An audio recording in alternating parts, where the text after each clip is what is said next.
ও ভাইরা শোনা যান মানিকেরা, ও দিনদার ইমানদার আল্লাহ বলা ভাইরা, ও পর্দার আলের মা বোনেরা, আমার আপনার নবী জানিয়েছিলেন, ও মুসলিম জানের চতুর্থ খলিফা, ও আমার জামাতা শোনো শোনো, ওই নফসে আম্মারার সঙ্গে যুদ্ধ করার জন্য 5 জন যুবককে আল্লাহ পাক পাঠিয়েছিলেন। ওই 5 জন যুবক হলো 5 ওয়াক্ত নামাজ। তুমি যদি 5 ওয়াক্ত নামাজ পড়ো, নফসে আম্মারার সাথে যুদ্ধ করে পারলো না বাবা। আর 30 জন যুবককে আল্লাহ পাক পাঠিয়েছিলেন। এই 30 জন যুবক হলো রমজান মাসে 30টা রোজা। রমজান মাসে 30টা রোজা করলে নফসে আম্মারার সাথে যুদ্ধ করে পারবে না বাবা। আল্লাহ পাক আল্লাহ তাআলা একজন যুবককে পাঠিয়েছিলেন। ও আমার নবী সাহাবারা, ও মুসলিম জানের চতুর্থ খলিফা, ওটা হলো তোমার ঈমান। তোমার ঈমান নফসে আম্মারার সাথে যুদ্ধ করে ওই নফসে আম্মারাকে হারিয়ে দিয়ে তার থেকে মাথাটা আলাদা করে দিয়েছিল। একটু জোরে সরে বলুন সুবহানাল্লাহ। নামাজ পড়লে ঈমানকে মজবুত করা যাবে না, নফসে আম্মারাকে দমন করা যাবে না, তবুও গোনাহ হবে। রমজান মাসে 30টা রোজা রাখলেও নফসে আম্মারাকে দমন করতে পারবেন না। যদি আপনার ঈমানটা মজবুত থাকে, ওই ঈমান কিন্তু নফসে আম্মারার সাথে লড়াই করে নফসে আম্মারাকে হারিয়ে দেবেন। জোরে বলুন সুবহানাল্লাহ। সেজন্য আমার আপনার ঈমান, আমার আপনার কলবকে মজবুত করতে হবে, তাহলে নফসে মুতমাইন্না শক্তিশালী হবে, নফসে আম্মারা আল্লাওয়ামা দমন হবে। আর সব সময় নামাজ ইবাদত করার মন মানসিকতা আপনার ভিতরে তৈরি। নবী হাদিস পাকের ভিতরে বলছেন, ইজা ফাসাদাত ফাসাদাল জাসাদু কুল্লু ওয়া ইজা সালুহাত সালুহাল জাসাদু কুল্লু ওয়া হিয়াল কলব। ওই মাংসপিণ্ড ঈমানের স্থান, ঈমানের জায়গা, তার নাম হচ্ছে কলব। যদি সেটা ভালো থাকে পুরো বডিটা ভালো চলবে, আর যদি সেটা খারাপ রাস্তায় চলে পুরো বডিটা কিন্তু খারাপ রাস্তায় চলবে। তার নাম হচ্ছে কলব, ঈমানের পাত্র। এই কলবের খোরাক দিতে, কলবের খোরাক দিলে তার ভিতরে যে ঈমান আছে সেই ঈমান কিন্তু মজবুত হবে। আর ঈমান আমরা যে মজবুত করব, তো আমরা সেই ঈমানের খোরাক দেইনি, আত্মার খোরাক দেইনি, রূহের খোরাক দেই। আমরা যে সকালবেলা খাই, দুপুরে যে আমরা খাই, রাত্রে যে খাই, এই সমস্ত খাওয়া দাওয়া কিন্তু এই কলবের আর রূহের খোরাক নয়। এটা জাহিরি বডি ফিটনেসের জন্য এগুলো আমরা খাই।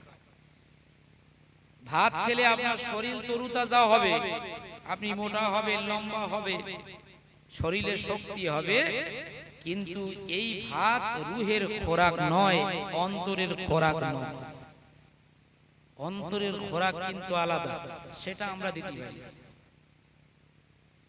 এখানে যদি একটা গরু বাঁধা থাকে, আর সেই গরুটাকে যদি আমরা সকাল থেকে সন্ধ্যা পর্যন্ত খাওয়া দিই, তো সে খেয়ে ঠান্ডা ভাবে শুয়ে জাগর কাটে। আর আরেকটা গরু যদি এই সাইডে বেঁধে রাখি, আর সকাল থেকে সন্ধ্যা পর্যন্ত যদি খড়জাবনা তাকে না দিই, তো বিকেল বেলা ওই গরুটা দড়ি ছিঁড়ে পরের ফসল নষ্ট করবে। দড়ি ছিঁড়ে পরের ফসল, বললেন ভুল বললেন?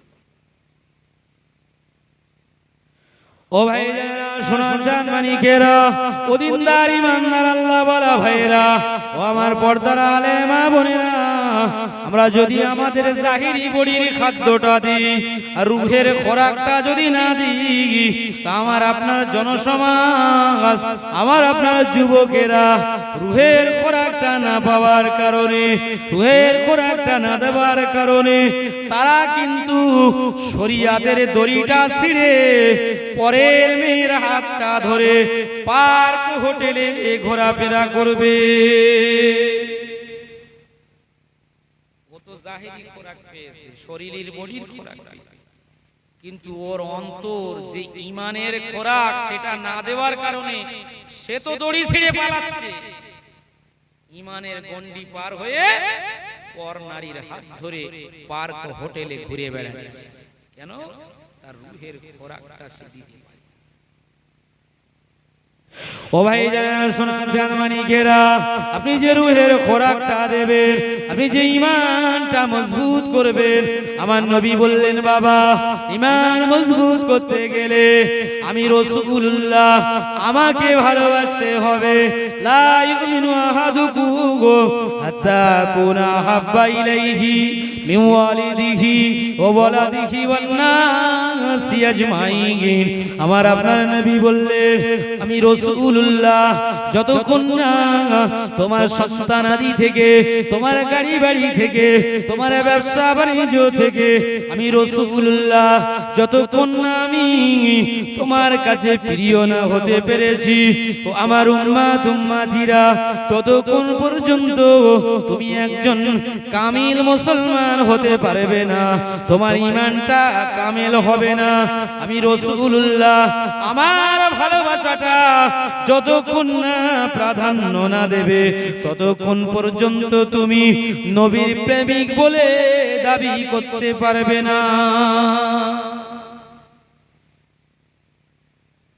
নবীকে ভালোবাসতে গেলে, ঈমান যদি মজবুত করতে চান, তাহলে দুনিয়ার মহব্বত ছেড়ে দিয়ে, আল আওলাদের মহব্বত ছেড়ে দিয়ে নিজের অন্তরে নবীর ভালোবাসা জাগাতে হবে। জোরে বলুন সুবহানাল্লাহ। তাহলে আপনার ঈমান মজবুত হবে। কেমন ভালোবাসা, কেমন আদর্শ, ঈমান মজবুত করার জন্য দরকার। আল্লাহর নবী মসজিদে নববীতে নামাজের পরে মদিনার মরুভূমিতে একটা বাবলা গাছের নিচে বসে কয়েকজন সাহাবাদেরকে নিয়ে দ্বীনের তালিম দিচ্ছেন। হঠাৎ করে আমার আপনার নবী, দয়ার নবী হাবিবুল্লাহ দেখলেন যে একজন ইহুদি সে আল্লাহর নবীর পাশ থেকে হেঁটে হেঁটে যায়। ইহুদি হেঁটে হেঁটে, নবীর দায়িত্ব দ্বীনের দাওয়াত। আমার নবী ইহুদিকে ডাকে, ও বাবা ইহুদি শোনো, ও ইহুদি বাবা শোনো, আমি হলাম আখিরি জামানার নবী, আমি হলাম খাতামুন নবিয়্যিন, আমি হলাম রাহমাতুল লিল আলামিন। ও ইহুদি বাবা শোনো শোনো, তুমি তোমার জবান থেকে একটা বার পড়ো লা ইলাহা ইল্লাল্লাহু মুহাম্মাদুর রাসূলুল্লাহ। আমি রাসূলুল্লাহ কাল কিয়ামতের ময়দানে, কঠিন বিচারের দিনে আমি রাসূলুল্লাহ তোমাকে শাফাআত করি, আল্লাহ পাকে কঠিন জাহান্নাম থেকে মুক্তি দান করে রহমতের জান্নাতে সঙ্গে করে নিয়ে যাব। জোরে বলুন সুবহানাল্লাহ। ওই সময় আমার আপনার নবীকে সম্মুখীন করে মদিনার ইহুদি বলেছিলেন ইয়া রাসূলুল্লাহ, ইয়া হাবিবাল্লাহ, হুজুর আমি আপনার হাতে হাত দিয়ে কালেমা পড়ে মুসলমান হব বটে, কিন্তু অতক্ষণ পর্যন্ত কালেমা পড়ব না যতক্ষণ পর্যন্ত আপনার কালেমার সাক্ষী কেউ না দেবে, আপনাকে রাসূল হবার সাক্ষী যতক্ষণ কেউ না দেবে, আমি ইহুদি আপনার হাতে হাত দিয়ে কালেমা পড়ে মুসলমান হব না। যতক্ষণ না কোনো ব্যক্তি আপনাকে রাসূল হবার সাক্ষী না দেবে, আপনাকে হাবিব হবার সাক্ষী না দেবে, আপনার কালেমার সাক্ষী না দেবে, ততক্ষণ পর্যন্ত আমি ঈমানের কালেমা পড়ব না। সেখানে সাহাবারা আছেন, সাক্ষী দেওয়ার মতো অন্য কেউ নাই। আল্লাহর নবী আল্লাহর কাছে দোয়া শেষ করে আমার নবী বলছেন সাহাবারা শোনো, ও আমার সোনার সাহাবারা শোনো, আমার সাক্ষী এখানে উপস্থিত। জোরে বলুন সুবহানাল্লাহ। এই যে 1 কিলোমিটার দূরে মদিনার প্রান্তরে যে বাবলা গাছটা তোমরা দেখছো, ও আমার সাহাবারা, এই গাছ আমার সাক্ষী দেবে। একটু জোরে বলবেন না সুবহানাল্লাহ। নবীর মহব্বতের সাক্ষী দেবে। জোরে বলবেন না সুবহানাল্লাহ। হাদিস পাকের ভিতর শেষে বাবা আমার আপনার নবী দয়ার নবী আমার ওই গাছটাকে ডাক দিলে ও মদিনার সাজাগর ও মদিনার গাছ আমি রাসূলুল্লাহ আমি তোমাকে ডাক দিলাম সঙ্গে সঙ্গে সঙ্গে সঙ্গে হাদিস পাকের ভিতরে এসেছে বাবা আল্লাহ নবীটাকে সাড়া দিয়ে নবী পাকের ভালোবাসা গায়ে মদিনার মরুভূমির বালুকাময়কে চৌচির করে ওই গাছটা ছুটে ছুটে ছুটে ছুটে আমার নবীর দরবারে হাজির হয়ে গেলে ইয়া রাসূলুল্লাহ ইয়া হাবিবাল্লাহ হুজুর আপনি আমাকে বলেন আপনাটাকে আমি ইশারা দিয়েছি ওই সময় আমার নবী বলেছিলেন ইয়া শাজারু বলো বলো বলো বলো মান তা'বুদু তুমি কার ইবাদত করো তুমি কার বান্দিগি করো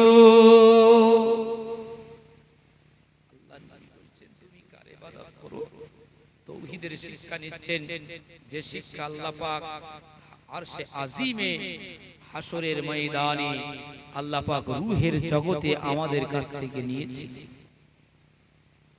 সেই তৌহিদের বাণী তার মুখ থেকে স্বীকার করার জন্য আল্লাহ নবী বলছেন ইয়া শাজারু মান তা'বুদু তুমি কার ইবাদত কোন আল্লাহর হাদিস পাকের ভিতরে এসেছে ভাই জানেনা আমার নবীর সামনে বলেছিলেন ইয়া রাসূলুল্লাহ ইয়া হাবিবাল্লাহ আবুদু মান ফিস সামাই আরশুহু ওয়া ফিল আরদি সুলতানুহু ওয়া ফিল বাহরি সাবিলুহু ওয়া ফিল জান্নাতি রাহমাতুহু ওয়া ফিন নারি কাবুহু ইয়া রাসূলুল্লাহ ইয়া হাবিবাল্লাহ আমি ওই আল্লাহর ইবাদত করি যে আল্লাহ পাক আরশে আজিমে যার কুরসি আছে ওই আল্লাহ পাকের ইবাদত করি জমিনে যার বাদশাহিত্ব আছে আমি ওই আল্লাহ পাকের ইবাদত করি ওয়াফিল বাহরি সাবিলুহু যার রাস্তা আছে সমুদ্রে তলদেশে আমি ওই আল্লাহ পাকের ইবাদত করি জান্নাতের ভিতরে যে আল্লাহ পাকের রহমত খানা ছড়িয়ে আছে ইয়া রাসূলুল্লাহ ইয়া হাবিবাল্লাহ আমি ওই আল্লাহ পাকের ইবাদত করি ওয়াফিন নারি কাবুহু যে আল্লাহ পাকে জাহান্নামে আযাব ছড়িয়ে আছে একটু জোরে বলুন সুবহানাল্লাহ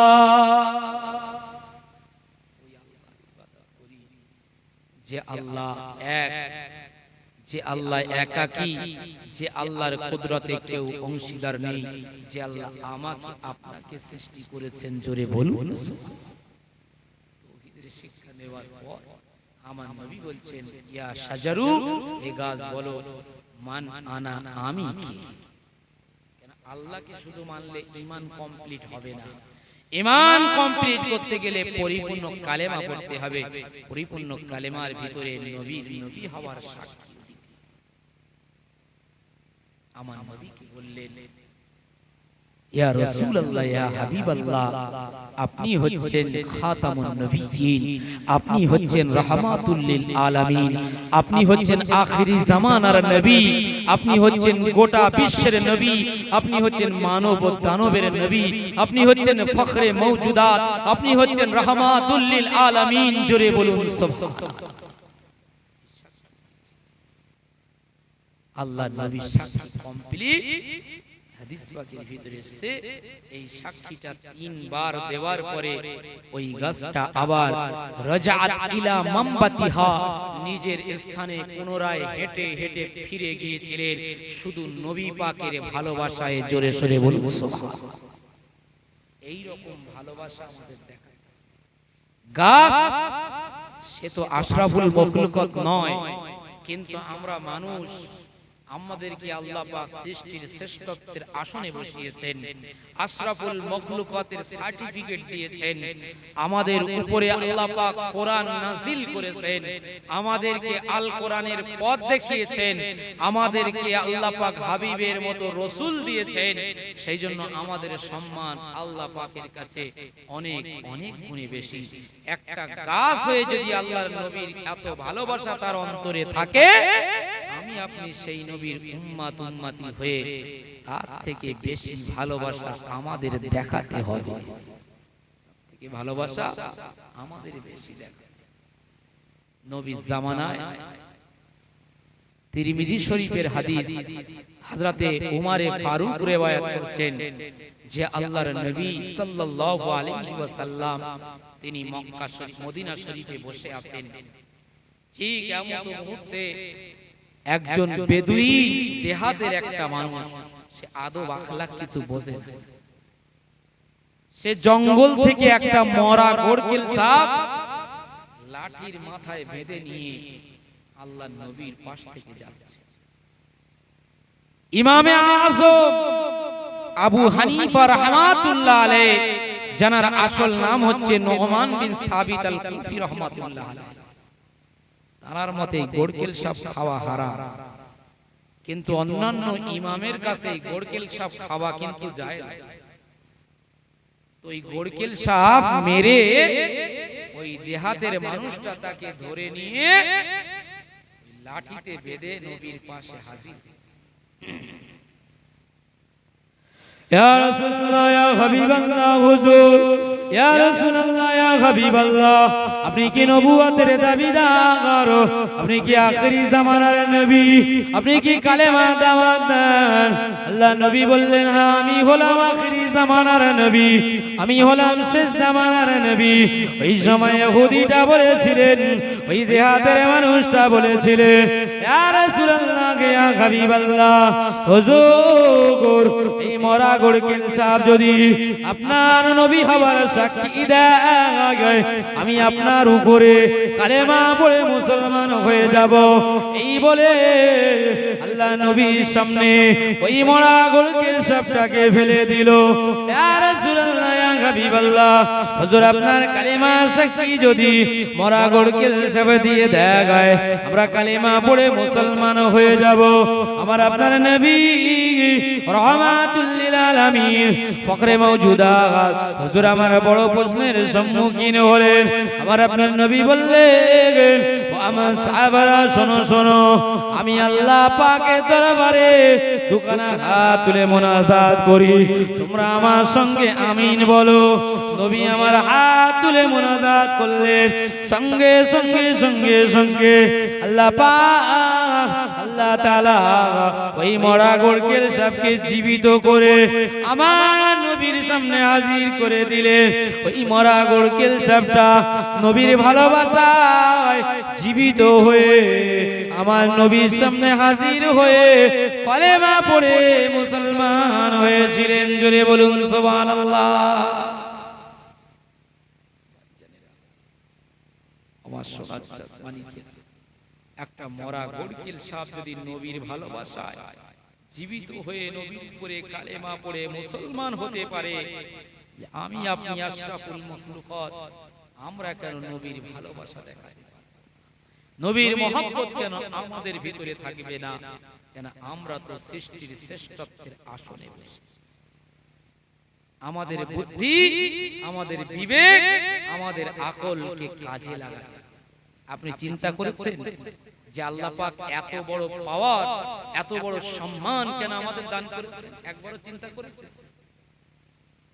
এই মুসলমান, একবারও চিন্তা করেছেন আপনাকে কেন সৃষ্টির শ্রেষ্ঠত্বের আসনে বসিয়েছে?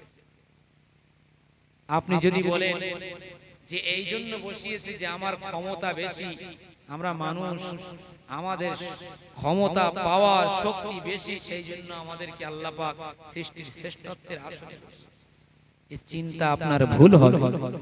তাই যদি হতো তাহলে জঙ্গলের বড় বড় শক্তি হাতিগুলোকে, জঙ্গলের রয়্যাল বেঙ্গল টাইগারকে আল্লাহ পাক আশরাফুল মাখলুকাত করতেন, ঠিক না ভুল?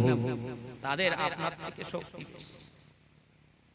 আপনি যদি বলেন না আমরা ইঞ্জিনিয়ারিং প্ল্যানের ঘর তৈরি করতে পারি, সেই জন্য আল্লাহ আমাদের সৃষ্টির শ্রেষ্ঠত্বের আসনে বসিয়েছে, এই চিন্তা যদি করেন এটাও ভুল হবে।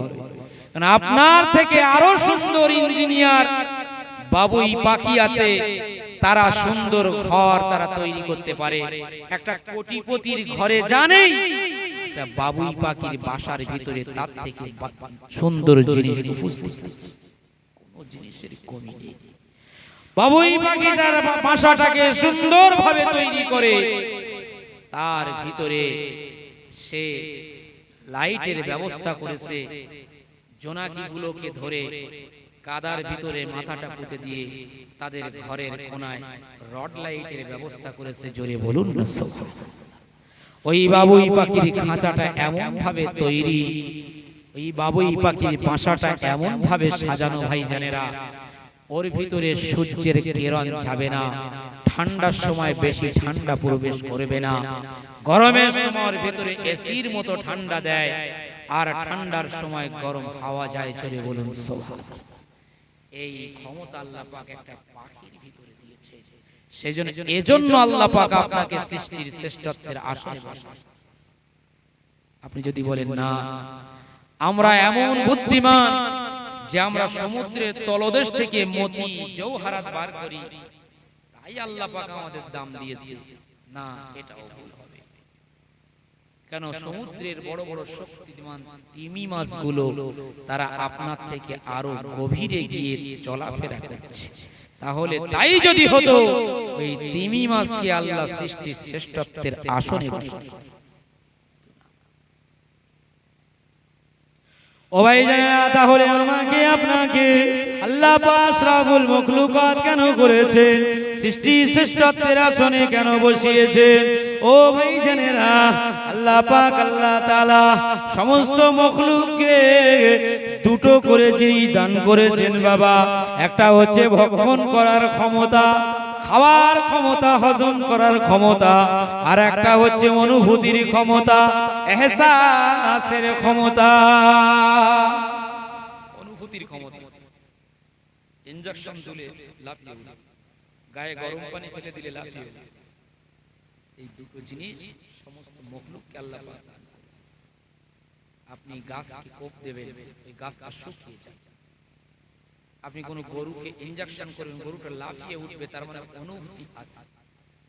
তাকে খাওয়া দেবেন, সে খাবে, গাছও খায়, মাটির ভিতর থেকে রস সেগুলো সে শোষণ করে, সেগুলো তারা খায়।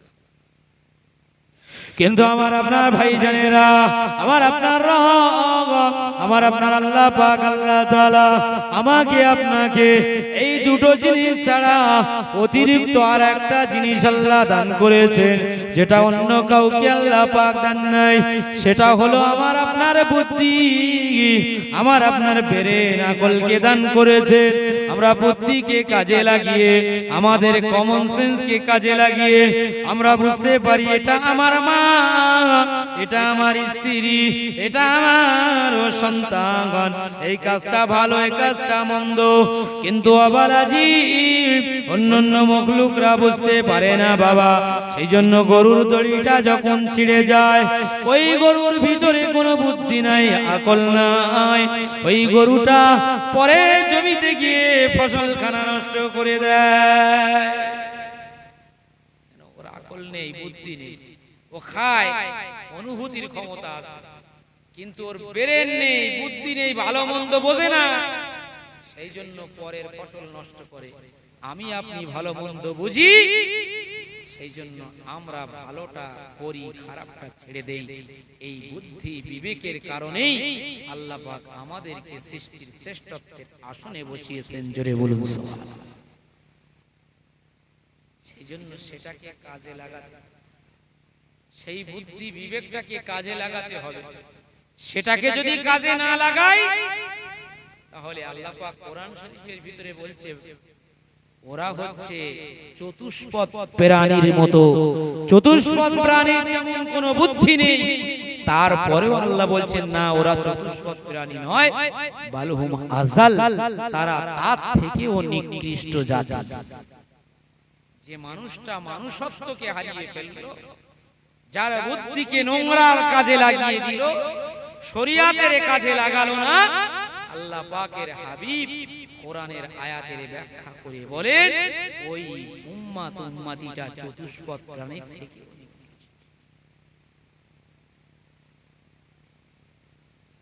সেই জন্য এই বুদ্ধিটাকে কাজে লাগাতে, শরীয়তের রাস্তায় ব্যয় করতে হবে। শরীয়তের রাস্তা কোনটা? এই ওয়াজের মাহফিলে আলেম ওলামারা আপনাদেরকে বলেছে, নবীর ভালোবাসা শরীয়তের রাস্তা, ঈমান মজবুত করা শরীয়তের রাস্তা, নবীর ভালোবাসা মানে এটাই নয় প্রতি বছর জলসার মাহফিলে 1000 টাকা চাঁদা দিলেই নবীর ভালোবাসা, না। নবীর ভালোবাসা মানে নবীর হাদিসগুলো শুনে বুঝে তার প্রতি আমল করা মানে নবীর ভালোবাসা। সেই জন্য নবী বলছেন ঈমান মজবুত করতে গেলে আমাকে ভালোবাসতে হবে, আর আমাকে ভালোবাসতে গেলে আল্লাহর নবী বলছেন মান আহাব্বা সুন্নতি ফাকাত আহাব্বানি ওয়া মান আহাব্বানি কানা মাই ফিল জান্নাহ। যে আমার সুন্নাতকে ভালোবাসলো সে আমাকে ভালোবাসলো, আর যে আমাকে ভালোবাসলো সে আমার সঙ্গে জান্নাতে যাবে। তাহলে বোঝা গেল নবীর ভালোবাসা মানে নবীর সুন্নাতকে ভালোবাসতে হবে। আর নবীর সুন্নাত মানে যেগুলো নামাজ, কালাম, মেসওয়াক করা, টুপি পরা, দাড়ি রাখা, নামাজের সময় মসজিদে হাজির হওয়া, গরিবের সহযোগিতা করা, এতিমের সহযোগিতা করা, মাদ্রাসা মসজিদের সহযোগিতা করা, শরিয়াতের কাজের সহযোগিতা করা, এগুলো হচ্ছে নবীর সুন্নাত। এগুলো ভালোবাসলে নবীকে ভালোবাসা হবে, আর নবীকে ভালোবাসলে আপনি জান্নাতে যেতে পারবেন। একটু জোরে বলুন সুবহানাল্লাহ। আমরা ভালোবাসবো তো? আমরা ভালোবাসবো তো? যতটুকু আমরা শুনেছি, যতটুকু শরীয়তের জ্ঞান অর্জন করেছি, আমরা তার প্রতি আমল করে আজ থেকেই শেষ তওবা আমরা করে নেব যে আল্লাহ পাক এই মাহফিলে যা কিছু শুনেছি, অর্জন করেছি, আল্লাহ ততটুকুর প্রতি আমল করা তৌফিক আমাদের সকলকে আল্লাহ পাক দান করুন। সকল বল আমিন। আল্লাহ পাক আমাদের সকলকে কবুল করুন। সকল বল আমিন। এই মাহফিলকে কবুল করুন, বলুন আমিন। কমিটি সাহেবান, সভাপতিকে কবুল করুন, বলুন আমিন। আল্লাহ পাক আমাদের সকলের মনের জায়েজ তামান্নাকে কবুল করুন। পর্দার আড়ালে মা বোনদের তামান্নাকে কবুল করুন। আল্লাহ পাক আমাদের সকলকে কাল কিয়ামতের দিন জান্নাতুল ফিরদাউস নসিব করবেন। সকল বল আমিন। মহাবদে